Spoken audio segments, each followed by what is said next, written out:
News, जनजागृती साध्यम, हक्काचे लोकमाध्यम।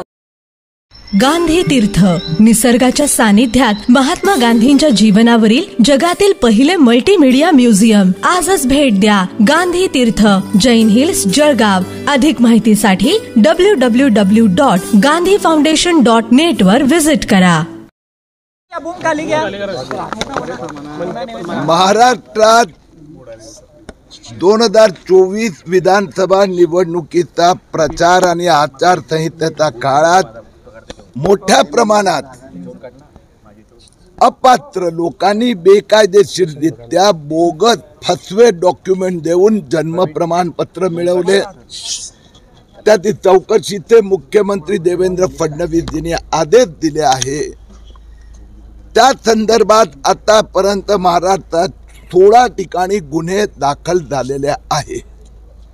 आज संभाजीनगर शहरात पण FIR दाखल होत आहे।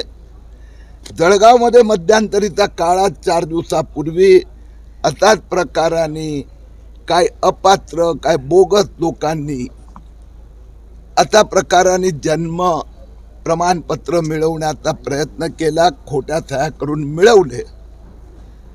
ही वास्तविकता आहे की 2,23,000 अर्ज आले, त्यातला 97% मुस्लिम आहे। त्यापैकी अनेकांचा बॅकग्राऊंड बांगलादेशी आहे, ही हकीकत आहे। ही पण वास्तविकता आहे। त्यात मोठ्या प्रमाणावर मी आज सिल्लोडला होतो, 1.5 तास पोलिसांची चर्चा झाली। जे अर्ज आले त्यातले 80%, 5,000 अर्ज आले त्यातला 80% अर्जात फक्त आधार कार्ड पुरावा म्हणून दिला आहे। तर म्हणूनच जळगाव जिल्ह्यात पण यायचं होतं। जळगावमध्ये पण भुसावळ सारखे काही शहरं आहेत की जिथे 1,000हून अधिक अर्ज आलेत। तर त्याची पण चौकशी विभागाने स्वतः करावी आणि त्यात अशा प्रकाराचे बोगस डॉक्युमेंट, खोटे डॉक्युमेंट, खोट्या सह्या कारण या अचानक हे सगळे वयोगट आहे 25 ते 65, 97% मुस्लिम, डॉक्युमेंट नाही 80% कडे। तर याची चौकशी व कारवाई सुरू झालेली आहे। जळगाव शहरात दोन वकिलांना अटक देखील झाली या प्रकरणामध्ये। केली गेली पाहिजे।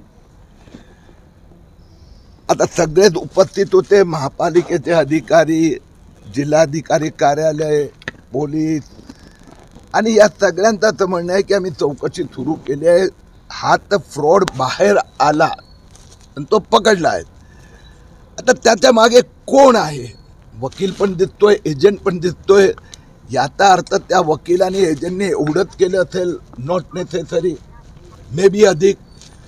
तर पहिला राऊंड पोलिसांचा संपला की नंतर दुसरा राऊंड होतो की बाबा तुमच्याकडे जर भारतात जन्म झाला, त्याचे कागदपत्र नाही आहे, तर आता तुम्ही इथले आहात ते कसं गृहीत धरायचं? पण त्याची चौकशी सुरू झालेली आहे, काही काळ वाट पाहावं लागेल।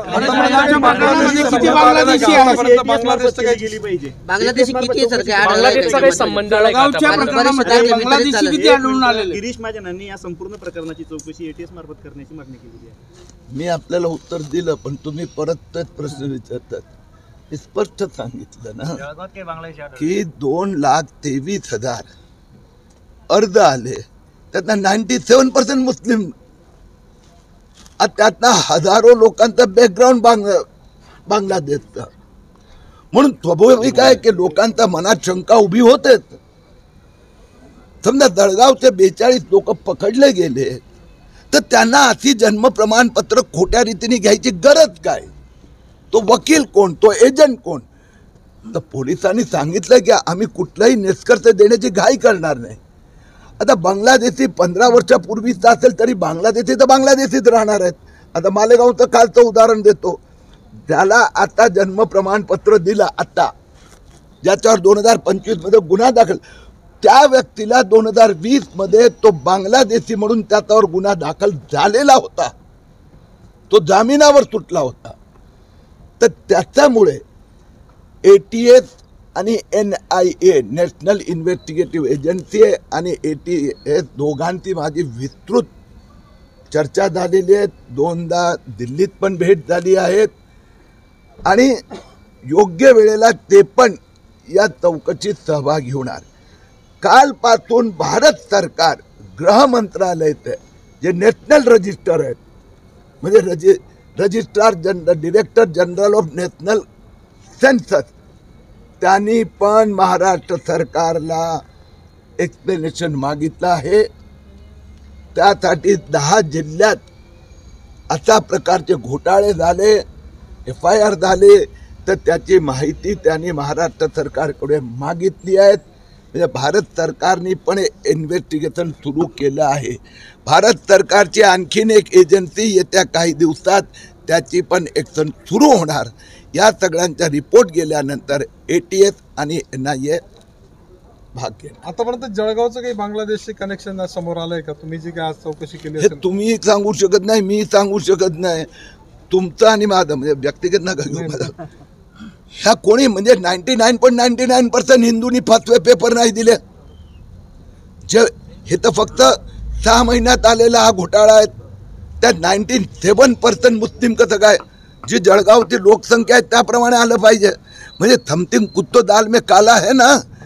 17 ठिकाणी FIR झाला, इन्व्हेस्टिगेशन हातात आलेले आहेत. आता चौकशीत मुद्दा एक तर खरा आहे की नाही की त्याच्याकडे जन्म प्रमाणपत्र नाही. मुद्दा नंबर 2, त्यांनी खोटे बोगस फर्जी कागद दिले.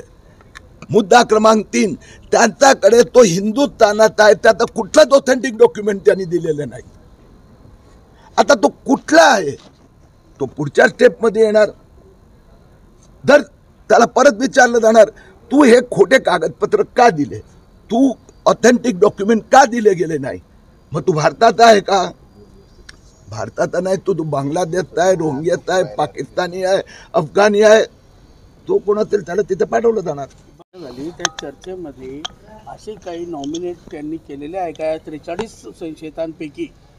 आता त्या 43 घरांना काही अटक झालेली नाही आहे. हे जे करणारे लोक होते, जे सर्टिफिकेट दाखले देत होते, त्यापैकी 2 वकील अटक झालेले. आपल्याकडे न्यायालय जो आहे ना ती व्यवस्था खूप मजबूत आहे. न्यायालय सांगते तुम्ही पूर्ण स्टडी इन्व्हेस्टिगेशन करून कुणाची अटक करा. म्हणून त्यांचे अजून 4च दिवस झाले. 4 दिवसात त्यांनी मोठी उपलब्धी केली. वकिलाला अटक केली, म्हणजे अटक केली म्हणजे गुन्हेगार केलाय. तर आपण पोलिसांचं मी कौतुक केलंय. पुढची चौकशी चालू आहे. आणि मुद्दा माझा जो आहे जे काँग्रेसचे नेते विचारतायत, उद्धव ठाकरे विचारतायत, ओ बांगलादेश का? अरे मी म्हणालो सोड ना बाबा, तुझा आहे ना तर तू सांग ना, मालेगावमध्ये जे 4000 अर्ज आले एकानी एक पण ऑथेंटिक डॉक्युमेंट का दिलं नाही? मग तो इथला आहे का? आहे तर डॉक्युमेंट दाखव. जर नाही आहे तो डायरेक्ट वरून आलाय, त्याचं सर्टिफिकेट उद्धव ठाकरे आणि काँग्रेस राहुल गांधींनी द्यावं. सर हिंदी में जाना चाहेंगे, सर हिंदी में शॉर्ट में जाना चाहेंगे.